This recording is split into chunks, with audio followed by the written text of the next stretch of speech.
माँ द्वारा लिखी एक चिट्ठी मिलती है।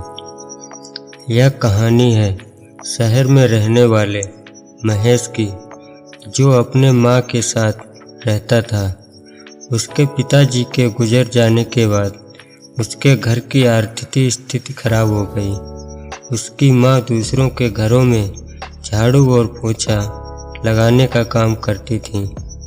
उससे जो भी 4-5 पैसे मिलते थे उससे वो अपना घर चलाती थी। महेश दिन भर अपने दोस्तों के साथ घूमता और पार्टी करता था। वो दिन भर घर से बाहर रहकर अय्याशी करता और जुआ खेलता।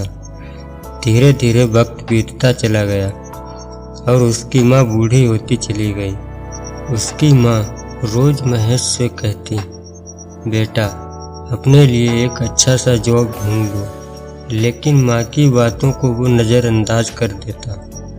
एक दिन की बात है कि महेश की माँ की तबीयत काफ़ी ख़राब हो जाती है।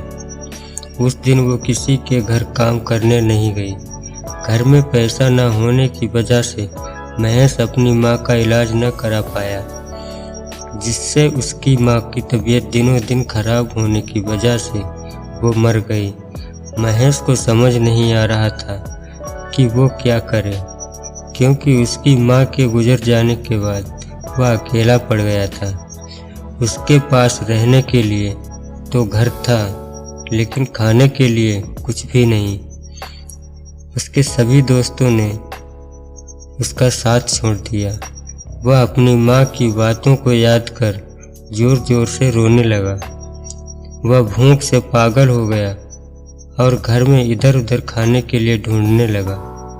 तभी उसकी माँ द्वारा लिखी एक चिट्ठी मिलती है, जिसमें लिखा हुआ होता है, महेश बेटा, मैंने तुम्हारे लिए कुछ पैसे एक कपड़े में बांधकर बेड के नीचे रख दिया हूँ।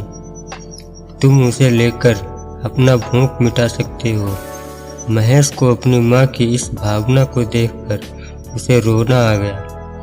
मन तो था कि वो अपने माँ को गले से लगाए, लेकिन अब उसकी माँ नहीं है इस दुनिया में।